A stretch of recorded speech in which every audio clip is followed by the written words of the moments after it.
darkness of space, there is an oasis of life. Planet Earth, our home, a place of endless adaptation to an ever-changing world. Every second of every day, satellites stream massive amounts of data about our planet. We get more information in 1 hour than we did in 1 year just a decade ago. Scientists analyzing the data conclude sea level is rising, and it's rising faster than ever before in modern history. Sea level is rising because the Earth is getting warmer. It rises for two reasons. First, like all fluids, water expands when it is heated. And second, a warming Earth melts mountain glaciers and continental ice shelves.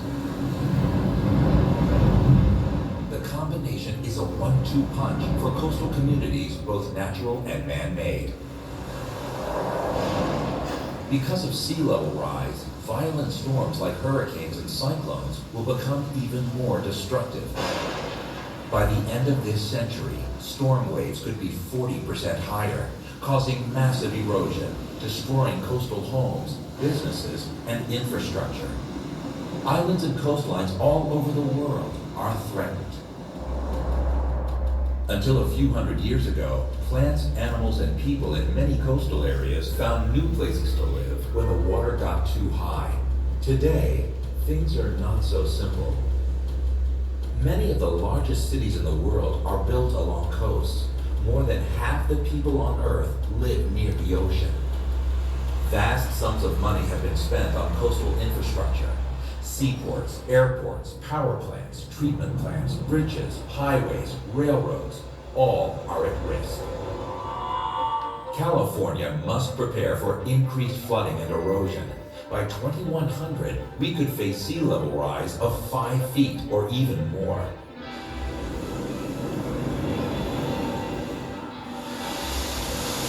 In Southern California, Alec Loers is sounding the alarm by putting up measuring sticks all along the coastline in Ventura.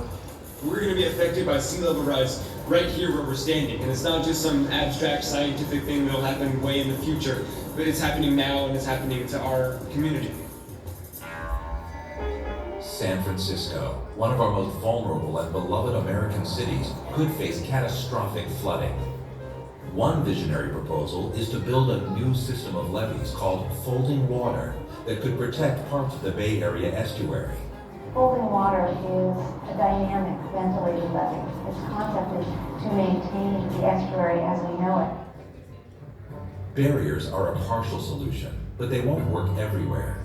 For some communities, relocation is the only choice.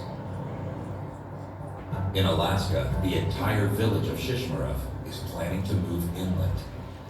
That's why they have to move our houses. If they never move these houses, they would be in the water already and we would be homeless. Around the world, coastal cultures thousands of years old could soon be lost beneath the sea. The Maldives is a nation of islands. If sea level rises 5 feet, most of the country will be underwater. To drive that point home, that's exactly where the cabinet held a meeting. This is a challenging situation, and we want to see that everyone else is also occupying as much as we are, and would like to see that people actually do something about it.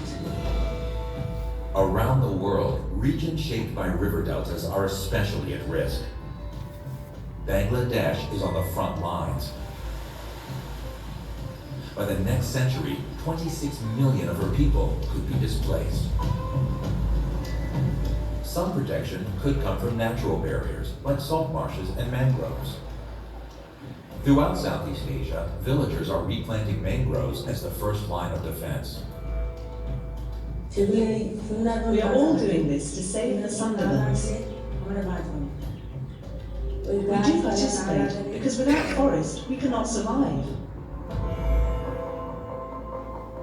In Europe, low-lying countries face the same dilemma. A full third of the Netherlands is below sea level. For hundreds of years, the Dutch have battled the sea, but the old solutions are no match for today's challenges. We have learned, in the end, not only fighting against the water, but also living with the water. Looking beyond houseboats, some Dutch visionaries imagine entire floating neighborhoods, even floating skyscrapers. The evidence is overwhelming. Sea level is rising. The future demands that we think and act differently. To cope with the changes will require creativity, innovation, flexibility, optimism, commitment. We have choices. We can block the rising sea or channel it, stay put or move inland. One choice is critical. We must reduce our dependence on coal, oil, and natural gas. We must adapt to the challenges of the rising sea.